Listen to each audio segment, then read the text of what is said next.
नमस्कार, स्वागत है आप सभी का। आज साक्षात्कार की श्रृंखला में हमारे साथ हैं अभिषेक मिश्रा जी और इनका अभी चयन सहायक समीक्षा अधिकारी राजस्व परिषद के पद पर हुआ है और इनकी रैंक 5th है। काफ़ी अच्छी रैंक से इनका चयन हुआ है। आप लखनऊ के रहने वाले हैं, तो अभिषेक जी आपको इस चयन के लिए बहुत बहुत बधाई। Thank you sir. और इनके बारे में बता दूं, उल्लेखनीय बात यह है कि ये हमारे किसी भी बैच के डायरेक्ट स्टूडेंट नहीं है, ये हमारे यूट्यूब के बहुत पुराने फॉलोअर हैं। जब से हमारा यूट्यूब चल रहा है तब से जो है उसको सारे लेक्चर्स को फॉलो करते हैं। उसके बाद जो है जब इनका प्रीलिम्स क्लियर हुआ तो हमारे जो है सीधे संपर्क में आए और लगातार मार्गदर्शन में रहे, लेकिन किसी भी बैच में कहीं पर भी इनरोल नहीं रहे हैं। और इनकी भी जो है एकेडमिक जर्नी जो है काफ़ी लंबी रही है। इन्होंने कई सारे एग्ज़ाम्स दिए हैं। विशेषकर समीक्षा अधिकारी की बात करें तो इन्होंने 2016, 2017, 2021 तीनों समीक्षा अधिकारी का मेंस दिया, यानी 2 बार असफल रहे और तीसरी बार में जो है ये सफलता इन्होंने प्राप्त की। तो अभिषेक जी, आपने जो है यूपीएससी की भी तैयारी की, अभी उसके बारे में बात करेंगे। आपने पीसीएस का एक मेंस दिया 2021 वाला, 2022 वाला आपने स्वास्थ्य कारणों की वजह से छोड़ दिया और 2 मेंस फेल होने के बाद तीसरे मेंस में आपने जो है समीक्षा अधिकारी का फाइनल सिलेक्शन सहायक समीक्षा अधिकारी के पद पे ले लिया है। तो फिलहाल आपको जो है ये सब जो सफलता मिली है, ये आपके जीवन में क्या मायने रखती है? सर, ये काफ़ी मायने रखती है, क्योंकि अगर आप देखेंगे तो जर्नी काफ़ी लंबी हो चुकी थी, तो एक बूस्टर चाहिए होता है हर आदमी को। तो ये मेरे लिए एक बूस्टर का काम करेगा, ताकि मेरा जो असली टारगेट है एसडीएम, उस पर मैं काफ़ी तरह से अपना ध्यान केंद्रित कर पाऊंगा। और कई बार लगातार असफलताओं के कारण एक डिमोटिवेशन भी आ जाता है। शायद इसी वजह से मेरे स्वास्थ्य कारणों के कारण मेरा जो 2022 का जो मेंस है वो मेरा छूट गया था। लेकिन अब एक नई एनर्जी आ गई है, एक नया उत्साह आ गया है, तो हम लोग आगे की तैयारी एसडीएम के लिए भी कर सकते हैं।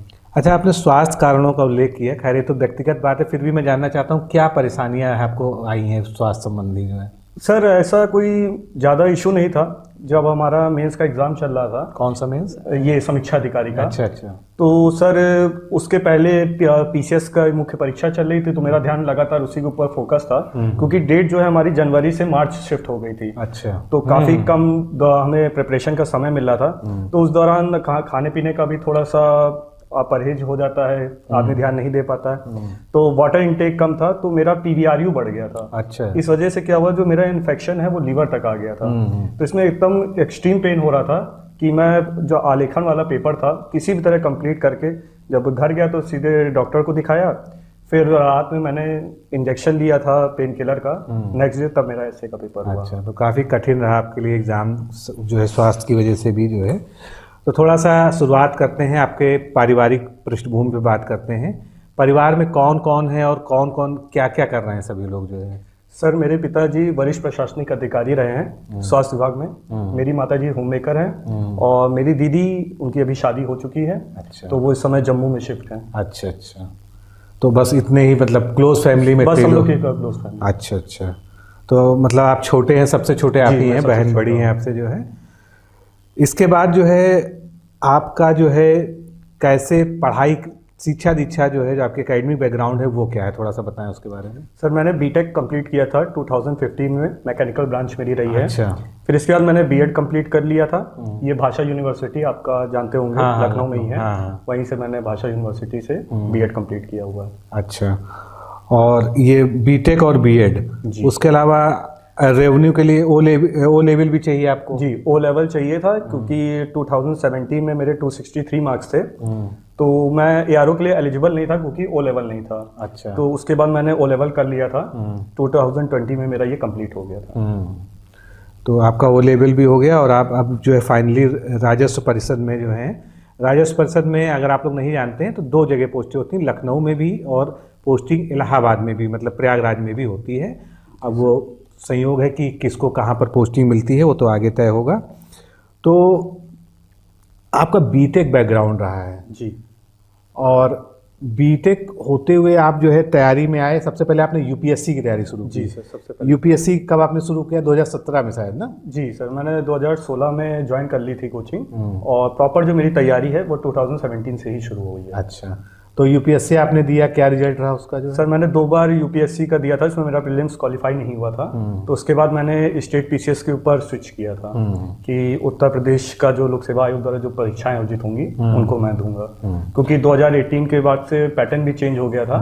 तो एक ये थोड़ा सा फायदा मिल गया था हम लोगों को। अच्छा, आपने जब यूपीएससी दिया तो आपको लगता है कि आपकी तैयारी जो है पूरी तरह से नहीं हो पाई थी, प्रीलिम्स नहीं निकला, मतलब उसके पीछे क्या वजह थी? आपने कोचिंग भी की जो है? सर कोचिंग भी करी, कई बार ये रहता है कि सही गाइडेंस नहीं मिल पाता और आप एक्स्ट्रा मटेरियल के पीछे भाग जाते हैं। अच्छा। तो मैंने कई सारे सोर्सेस इकट्ठा कर लिए थे, तो कभी भी प्रीलिम्स के पहले मेरा सिलेबस रिवाइज ही नहीं हो पाता था। तो आप समझ सकते हैं एक हड़बड़ की स्थिति रहती थी, इस वजह से मेरा प्रीलिम्स नहीं हो पाया था। तो उससे आपने क्या सीखा फिर? सर मैंने फिर इसके बाद ये कंठस्थ कर लिया था कि मुझे अपने सोर्सेस लिमिटेड रखने हैं। हाँ। और उसी के बाद मेरे जो प्रीलिम्स है वो तो खैर नहीं रुका, और आपकी मेंस भी फाइनल मेरी स्टेज क्रॉस हो गई है। अच्छा, बहुत अच्छा रहा जो है, क्योंकि आपने शुरुआत में एक सीख ले ली कि दुनिया भर में जितना तमाम मटेरियल घूम रहा है स्टडी का, सबको नहीं करना है। अगर एक रास्ता आप चुन लीजिए, आप कोचिंग पर रिलाई करते हैं तो कोचिंग का मटेरियल ले लीजिए, सेल्फ स्टडी करते हैं तो स्टैंडर्ड बुक्स को कर लीजिए, एनसीईआरटी करना चाहे एनसीईआरटी, मतलब एक दिशा चलिए और आप निश्चित रूप से तैयारी में सफल हो जाएंगे। इसके बाद जो है आपने पीसीएस 2017 से आप लगातार दे रहे हैं। 2017 से दे रहे हैं आपने, जो है 2021 में पहले आप सफलता पाई जब आप मेंस दे पाए। जी। तो जी सर, 21 मेरा पहला मेंस था। क्या ऑप्शनल लिया था आपने 2021 में? सर मैंने 2021 से मेरा हिस्ट्री ऑप्शनल रहा था। अच्छा, तो हिस्ट्री लेने के पीछे कैसा मोटिवेशन, कैसा मतलब प्रेरणा हुई कि हिस्ट्री ले हम जो है? सर हिस्ट्री का मैं काफ़ी दिनों से इसलिए नहीं सोच रहा था क्योंकि एक तो जीएस पेपर 1 में भी काम आ जाती है, प्लस अगर आप एस्से राइटिंग भी कर रहे हैं तो अगर आप हिस्ट्री से कनेक्ट करते हुए चलते हैं तो एस्से का भी काफ़ी उसका एडवांटेज मिल जाता है।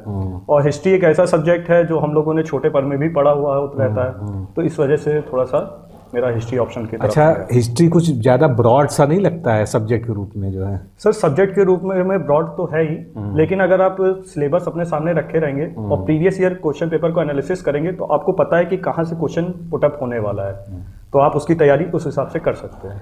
अच्छा, तो हिस्ट्री में कौन सी आपने मतलब रिमार्केबल बुक्स जो हैं जो आपको जरूर बताते हैं, वो कौन सी पढ़ी हैं आपने? सर हिस्ट्री की मैंने एनसीईआरटीज पहले कवर करी हुई हैं। अच्छा। बोथ न्यू और ओल्ड। अच्छा। इसके अलावा अच्छा, ये बोथ न्यू और ओल्ड जो आप कह रहे हैं, न्यू ओल्ड में कितना अंतर आप देखते हैं? सर अगर आप फैक्ट्स के हिसाब से जाएंगे तो आपको ओल्ड लेनी पड़ेगी। अच्छा। और जो आपकी न्यू एनसीईआरटी है वो काफ़ी उसमें एक्सप्लेन बहुत अच्छा किया हुआ है। अच्छा। मेंस के अकॉर्डिंग वो लिखी गई है कि आपका ओवरव्यू कैसे डेवलप किया जाए उस हिसाब से। अच्छा, अभी भी जो ट्रेडिशनल तैयारी करने वाले संस्थान हैं और बाकी जगहों पर हमने सुना है वो लोग ओल्ड को ज़्यादा वरीयता देते हैं, ओल्ड वाली लाओ चाहे फोटोकॉपी लेनी पड़े। जी जी। लोग उसकी फोटोकॉपी ही जो है बेच रहे हैं या करा के रखते हैं, तो ओल्ड के पीछे लोग क्यों इतना भाग रहे हैं जो है? सर ओल्ड के पीछे एक तो हमारे यहाँ जो परंपरा एक चली आ रही होती है उसको सब लोग फॉलो करने का बहुत प्रयास करते हैं, बिना समझे हुए। बिना समझे हुए। तो इस वजह से ओल्ड के लिए काफी लोग पीछे भाग रहे थे, मैं भी इसीलिए भागा था। तो फ्रूटफुल आप किसको पाते हैं, ओल्ड वाली या न्यू वाली? सर मैं न्यू वाली को ज्यादा फ्रूटफुल पाता हूँ, क्योंकि ये आपके एनालाइज करने के तरीके को एकदम बदल देगी। और जो आप क्वेश्चन देखेंगे इस समय जो आ रहे हैं वो काफी एनालिटिकल आ रहे हैं, तो अगर आप न्यू एनसीईआरटी पढ़ रहे हैं तो आपका अप्रोच उस दिशा में डेवलप होगा। अच्छा, हिस्ट्री तो आपने पढ़ाई, तो बाकी भी एनसीईआरटी शायद पढ़ी हो जो है? जी सर, मैंने ज्योग्राफी की पढ़ी हुई थी, और इसके अलावा पॉलिटी लक्ष्मीकांत के अलावा तो कोई बुक कहना भी पाप होगा, तो लक्ष्मीकांत मैंने उसमें कवर करी थी। ज्योग्राफी मेरा ध्येय से ही थोड़ा सा वो इकोनॉमिक्स जो थी वो ध्येय से ही मेरी थोड़ा सा सही से चल रही थी। अच्छा। तो अलग से नहीं बाकी, क्योंकि इसमें करंट का ज्यादा वेटेज रहता है इकोनॉमिक्स में। बाकी अब धीरे धीरे पर्यावरण पे क्वेश्चन बढ़ रहे हैं, ज्यादा बढ़ रहे हैं, तो उसके लिए आप कोई भी बुक उठा सकते हैं या प्रीवियस ईयर एनालिसिस करेंगे तो आपको पता चल जाएगा कि कैसे क्वेश्चन आ रहे हैं इसमें। अच्छा, यूपीएससी की आपने तैयारी की है तो निश्चित रूप से आपको पीसीएस में काफ़ी मदद मिली होगी सामान्य अध्ययन में। जी सर। तो लक्ष्मीकांत जो है यूपीएससी के लिए तो बहुत बेहतर मतलब मानी जाती है जी। और ये कह लीजिए कि वो एक इकलौती बुक लोग रिकमेंड करते हैं। स्टेट पीसीएस और आरओ जैसे एग्जाम से आप देखते हैं तो क्या लक्ष्मीकांत पढ़ना जरूरी है? सर ज़रूरी इसलिए भी है क्योंकि एक तो आपका फैक्ट्स क्लियर हो जाते हैं, इसके अलावा जो आपका अप्रोच है वो भी डेवलप होने लगता है। क्योंकि अब आप देखेंगे जो पीसीएस में जो डायरेक्ट क्वेश्चन एकदम से आते थे, अब धीरे धीरे वो भी एनालिटिकल जा रहे हैं, पर लेकिन अभी उन्होंने यूपीएससी को कॉपी नहीं किया है। उन्होंने प्रयास करने का धीरे धीरे वो लोग कर रहे हैं। तो अगर आप पॉलिटी पढ़ लेते हैं, उसके साथ घटना चक्र अगर आप लगा लेंगे तो पॉलिटी के लिए आपको जरूरत नहीं पड़ेगी फिलहाल। अच्छा, घटना चक्र का आपने जिक्र किया, जितने लोग भी इंटरव्यू दे रहे हैं बाकी सब जुड़े हुए हैं, तो घटना चक्र को एक मस्ट मानते हैं, मतलब प्रीवियस ईयर क्वेश्चन कवर हो। आप कहाँ तक देखते हैं प्रीवियस ईयर क्वेश्चंस को? सर प्रीवियस ईयर अगर स्टेट पीसीएस की बात करें, उत्तर प्रदेश लोक सेवा आयोग की, तो उसमें प्रीवियस ईयर का बहुत बड़ा योगदान रहता है। आप कह सकते हैं कि डायरेक्ट क्वेश्चन नहीं आ रहे हैं, लेकिन अगर आप ध्यान से देखेंगे तो आपका 70% जो पेपर है वो लगभग उसी के ऊपर ही बेस होता है। या तो वो डायरेक्ट पूछ लेते हैं या कुछ ऐसा पूछते हैं जो प्रीवियस ईयर क्वेश्चन से आपका लिंक रहता है, रिलेट होता है उससे। जी, और इम्पोर्टेंट टॉपिक भी आपको प्रीवियस ईयर ही बताएंगे कि कौन सा इम्पोर्टेंट टॉपिक है। अच्छा, तो आपने शुरुआत में कोचिंग की जब यूपीएससी के लिए गए, उसके बाद क्या कभी कोचिंग करने की जरूरत पड़ी? नहीं सर, मुझे कभी जरूरत नहीं पड़ी। मैंने सेल्फ स्टडी पे फोकस किया था। बाकी यूट्यूब पे आपके लेक्चर्स रहते ही थे, उससे काफ़ी गाइडेंस हम लोगों को मिलती रही है। अच्छा, तो अब आरओ के ऊपर आते हैं। आरओ आपने 17 दिया, 16 दिया, 16 बाद में हुआ था जी, फिर उसके बाद 21 हुआ। तीनों का प्री आपका नहीं रुका, इसके पीछे क्या राज रहा है? मतलब कि प्री आपका हमेशा क्लियर रहा जो है? सर यही जो मैंने अपनी पिछली गलती से सीखी थी, मटेरियल मैंने एकदम से सॉलिड करके रखा था। प्रीलिम्स में प्रीवियस ईयर क्वेश्चन जो आप रहते हैं, एक आप टेस्ट सीरीज बढ़िया सी ले लीजिए, इसके अलावा घटना चक्र पूर्वालोकन, और अगर आप करंट अफेयर्स पे कमांड कर लेंगे तो आपका प्रीलिम्स नहीं रुकेगा। क्योंकि प्रीलिम्स एक एलिमिनेशन प्रोसेस है, तो इसमें आप इतना स्कोर कर लेंगे इन चीज़ों को कवर करके कि आपका प्रीलिम्स नहीं रुकेगा। अच्छा, समीक्षा अधिकारी की हिंदी जो है इसको कैसे आपने तैयार किया? ऑब्जेक्टिव जो आता है, ऑब्जेक्टिव पेपर जो है प्री में भी है, मेंस में भी है, इसके लिए कैसे पढ़ा आपने जो है? सर इसके लिए तो मेरे एक फ्रेंड ने रिकमेंड करी थी, आपकी जो बुक आती है डिकोड एग्जाम की। हाँ। वो मुझे नहीं लगता कि मार्केट में आरओ के लिए कोई भी इससे बेटर बुक अवेलेबल है, क्योंकि इससे पहले मैंने हरदेव बहारी पढ़ी हुई थी पीसीएस के लिए। तो इन सभी किताबों का जिस्ट आपको डिकोड एग्जाम की वाली जो ई बुक आ रही है उसमें आपको मिल जाएगा। क्योंकि अगर आपको इधर उधर मतलब भटकने की जरूरत नहीं पड़ेगी, अगर आप उस बुक को ले लेते तो आपके 6 टॉपिक जो है ऑब्जेक्टिव हिंदी के वो आसानी से तैयार हो जाएंगे। अब तो हम लोगों ने उसको और इम्प्रूव कर दिया है, उसमें मैटर भी बढ़ा दिया है और जितना ज़्यादा संशोधित कर सकते थे उसको कर दिया है। तो जिनके पास नहीं हो निश्चित रूप से ले सकते हैं और विश्वास कर सकते हैं, क्योंकि 60 में से 55 प्लस जो है बिल्कुल गारंटी है। मैं यहाँ से बैठ के आपसे कहता हूँ जो है, और हर बार ऐसा हुआ है, इसी अनुभव से बोल रहा हूँ जो है। मेंस में जो कन्वेंशनल पेपर है, ऑब्जेक्टिव तो आपने जीएस और बताया जो है, कन्वेंशनल पेपर का क्या सोर्स रहा? शुरुआत में जब हमसे नहीं जुड़े थे, आप एक तरह से हमसे 21 में जुड़े हैं जाके, 21 वाले उसमें, तो 16 और 17 का जो मेंस दिया तब आपने कहाँ से तैयारी कर रहे थे जो है? सर मार्केट में कई बुक्स उपलब्ध थी, इस वजह से मेरा जो सिलेक्शन रुक भी रहा था आरओ के लिए, वो आलेखन के पेपर की वजह से ही रुक रहा था। उसमें काफ़ी अच्छा स्कोर नहीं हो पा रहा था मेरा, तो मैंने प्रीवियस ईयर क्वेश्चन पे ही एनालाइज किया हुआ था। पीसीएस में आपने देखा होंगे क्वेश्चन आते थे संक्षेपण और सारांश के, तो उनको मैंने कई बार सॉल्व किया हुआ है। इसके अलावा यूट्यूब से भी हेल्प ली थी मैंने, और सारणी वाला जो पत्र की सारणी बनाने वाला आता है वो आपके ही चैनल से मैंने देखा हुआ था। इसके अलावा प्रशासनिक शब्दावली जो आती है, पूरी सीरीज हमने चलाई थी, वो पूरी सीरीज चलाई थी। इसके अलावा एक जो जीएस के लिए मैं बताना चाहूंगा, मेंस में आपने 25 क्वेश्चन के मॉक टेस्ट चलाए, बहुत दिनों तक चले। क्योंकि सर मार्च में जब पीसीएस का मेंस लगा हुआ था तो इतना समय नहीं रहता था, तो मैं खाना खाते समय वही यूट्यूब पे लगा लेता था, स्पीड थोड़ी सी बढ़ा लेते था, तो काफी फायदा मिल जाता। मुझे लगता है मैंने 40 दिन तक लगातार जो है, हाँ 40 जो है उसको 40 सेट उसके जो है बना के डाले थे, और अभी भी वो चल रहे हैं बहुत अच्छे जो है। वो काफी अच्छा, काफी बेनिफिशियल रहा। और हिंदी में जो प्रीवियस ईयर क्वेश्चन पेपर आपने करवाए हुए हैं, इसमें सबसे अच्छी चीज मुझे सर की ये लगी थी कि सर ने प्रामाणिकता के साथ उसको बताया हुआ था। एक्सप्लेन जो आपने किया था कि इस बुक के रेफरेंस से आपने एक्चुअली मेरी शुरू से खुद भी हैबिट रही है कि मैं किसी के उत्तर बताने से उत्तर नहीं मानता हूँ, जब तक उसका साक्ष्य उसके साथ में ना हो। तो मैं व्याख्या पे बहुत जोर देता हूँ, इसीलिए जो है कि अगर कभी ह्यूमन एरर भी होती है चारों ऑप्शन में, लेकिन अगर व्याख्या लिखी है प्रश्न के साथ में, और एक सलाह इसीलिए आप सबको भी है कि कोई भी जो है आप टेस्ट सीरीज लीजिए, मार्केट में बहुत सारी मिलती हैं, तो हमेशा टेस्ट सीरीज वो लीजिए जिसमें व्याख्या साथ में जरूर दी हो। केवल क्वेश्चन और उसका आंसर दिया हो तो वो जो है थोड़ा सा उसमें रिलाई करना जो मुश्किल हो जाता है, और आपके मन में अगर क्वेरी कोई आएगी तो आप उसका सॉल्व नहीं कर पाएंगे उसको खुद से जो है। तो ये कमियां कन्वेंशनल में आपसे होती रही जो है। निबंध का क्या सोर्स अपनाया था जो आपने शुरुआत में जो है? सर निबंध का मेरा मानना है कि अगर आप जीएस की तैयारी अच्छे से कर रहे हैं, इसके साथ अगर आपके आर्टिकल रीडिंग की हैबिट है या आप कोई किताबें पढ़ते हैं, उपन्यास पढ़ते हैं, तो आप निबंध में आपको ज़्यादा दिक्कत नहीं होगी। निबंध में मेरे जो 2017 का पेपर था उसमें काफ़ी अच्छे मार्क्स थे। अच्छा। करीब 80 मार्क्स मैंने स्कोर करे हुए थे। अच्छा। तो मैंने ये कोशिश करी थी कि जब उसकी जो प्रस्तावना है वो किसी कहानी से जो अपने थ्रू ही लिखी गई हो, मतलब अपने मन से सोच के आपने कोई भी कहानी लिख दी।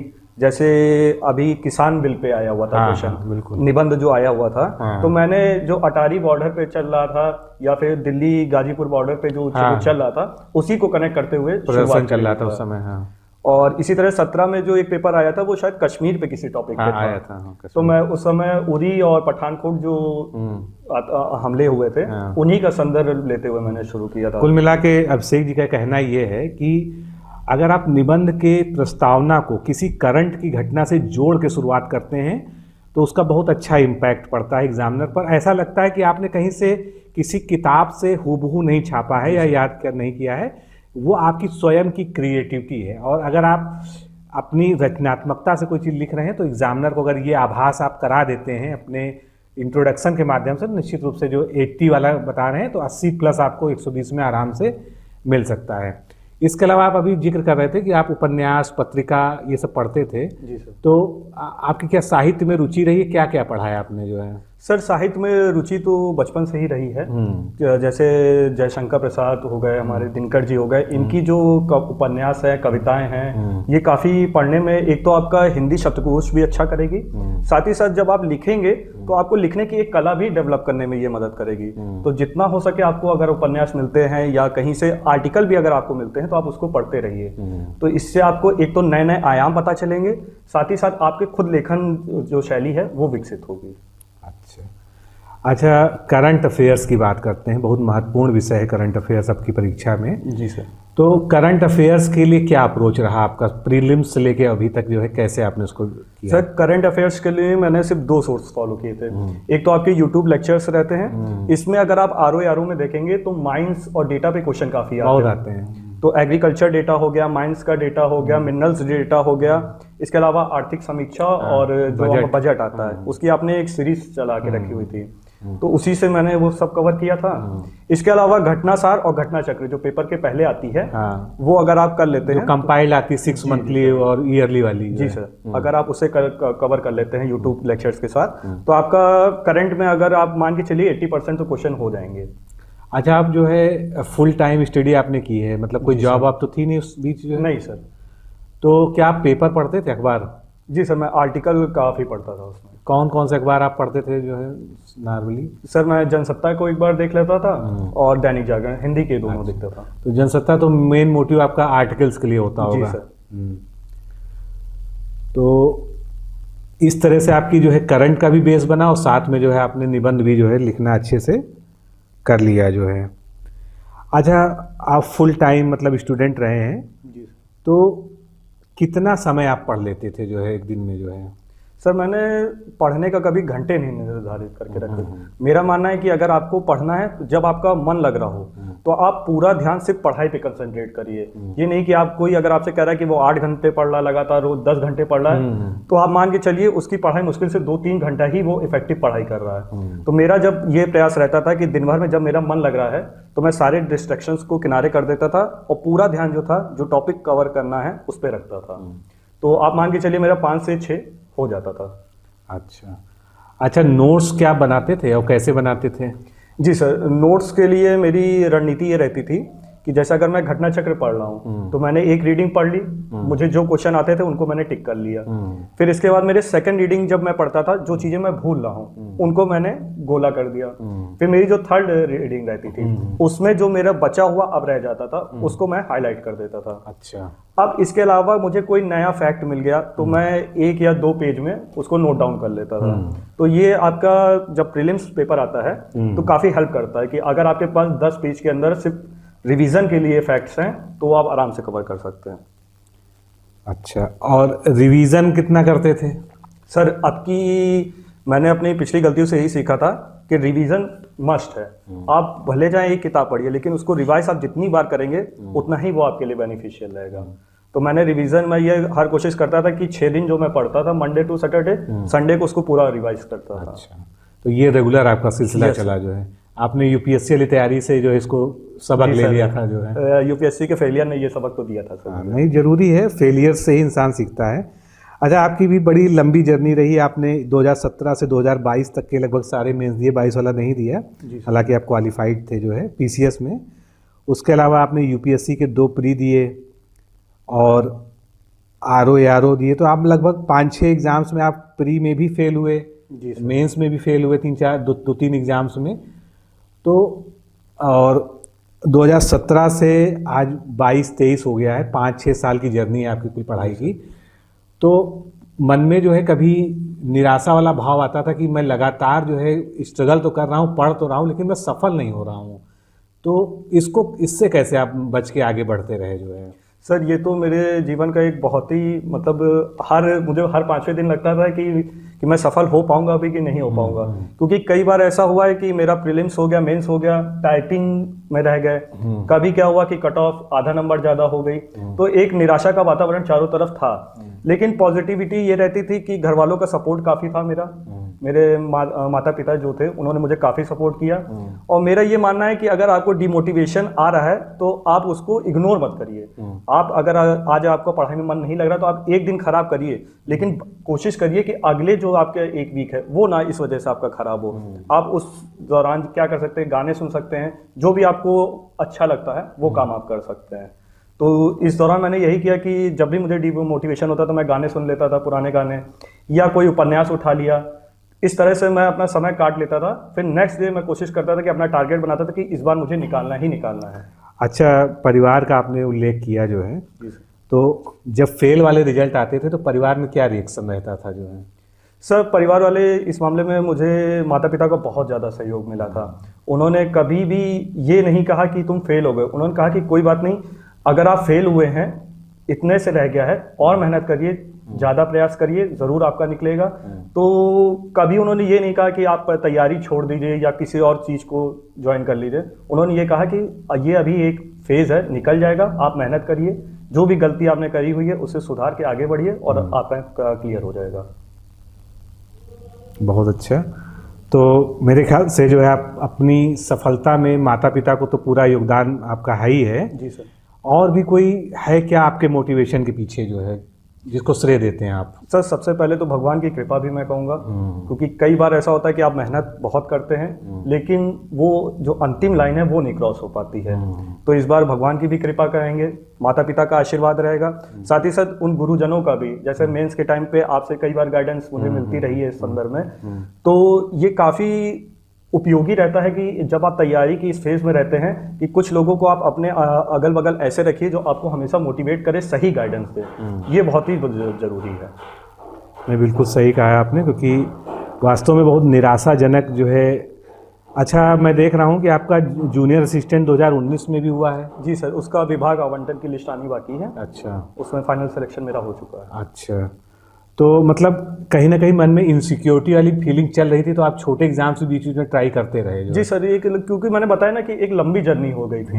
मैंने शुरुआत में सिर्फ यूपीएससी पे फोकस किया हुआ था, कोई भी छोटे पेपर नहीं देखता था कि मुझे सिर्फ यूपीएससी ही देना है। पर लेकिन जब एक बार फेलियर हो जाता है, समय बीतता रहता है, तो अब दूसरी चीजें भी ट्राई करने लगते हैं। और आपने बीएड भी किया है? जी सर, बीएड मेरा करने का मोटिव ये था कि मेरे साथ के कई जो फ्रेंड्स थे उनकी जॉब लग गई थी, क्योंकि इधर उस बीच आप देखेंगे कि 2018-19 में बड़ी वैकेंसी आई हुई थी टीचर्स की, तो उसमें वो सब लग गए थे।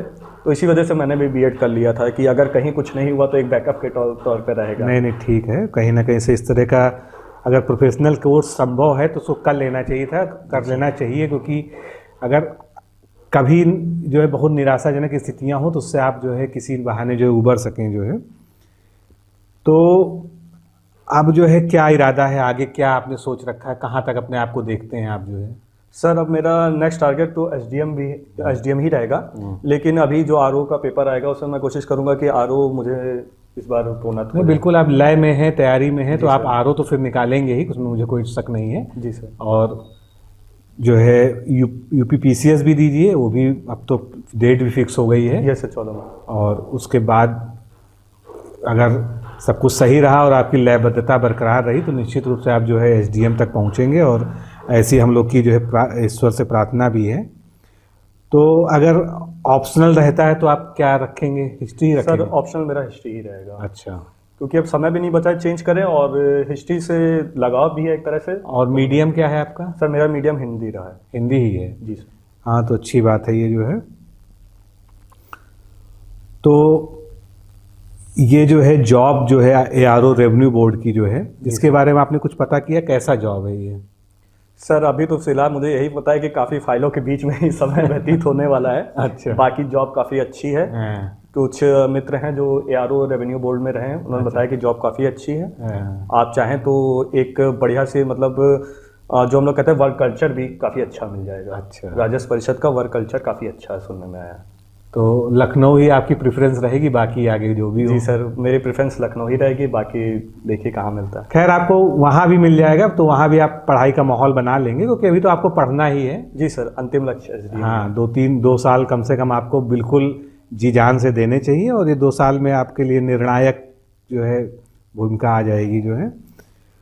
तो अभी रुकना नहीं है, और इस वीडियो पे जो भी कमेंट आएंगे मैं चाहूँगा कि आप जो है उसको रिप्लाई ज़रूर कर जी सर, दीजिएगा। जरूर। तो इस इतने लंबे जो है अंतराल में कई सारी सफलताएं, कई सारी असफलताएं आपने देखी जो है, तो मूल मंत्र जो है, कुछ ऐसी बात जो है आप जो कहना चाहें, जो सभी से आपके भाई बहन देख रहे हैं, क्या कहना चाहते हैं उनसे जो है? सर मैं अपने भाई बहनों से यही कहना चाहूँगा, ये एक बहुत लंबा फेज़ है, इस बीच आपको कई सारी असफलताएं ज़रूर देखने को मिलेंगी, लेकिन उससे कभी डिमोटिवेट ना होइएगा। और दूसरा, जो तैयारी के क्रम में सबसे ज़रूरी है कि अपने सोर्सेज को लिमिटेड रखिए, और ज़्यादा से ज़्यादा रिवीजन पे ही ध्यान दीजिए, क्योंकि जितने ज़्यादा आप रिवाइज करेंगे उतना ही आपके पेपर के क्वालिफाई करने के चांसेस बढ़ जाएंगे। बिल्कुल सही आपने कहा जो है। तो अभिषेक जी, आपसे मिल के बात करके बहुत अच्छा लगा, और डिकोड एग्ज़ाम की पूरी टीम की तरफ से आपको आपके आने वाले भविष्य के लिए बहुत बहुत शुभकामनाएं। और हम लोग चाहेंगे कि निश्चित रूप से जो है आप फिर से SDM बन के, या कम से कम RO बन के तो आप यहाँ आएंगे ही, और SDM बनेंगे तो वो भी बहुत असंभव लक्ष्य नहीं है आपके लिए, क्योंकि जो मैं आपकी पर्सनालिटी को जज कर पा रहा हूँ वो यही है कि अब आप में एक कॉन्फिडेंस का लेवल आ गया है। Yes sir. और जब यही कॉन्फिडेंस आ जाता है तो आपके लिए अब कोई भी परीक्षा जो है बहुत बड़ी चीज़ नहीं रह गई है। तो आपके उज्जवल भविष्य की बहुत बहुत शुभकामनाएं सभी की तरफ से। और आज के इस साक्षात्कार को यहीं समाप्त करते हैं, फिर मिलेंगे। नमस्कार।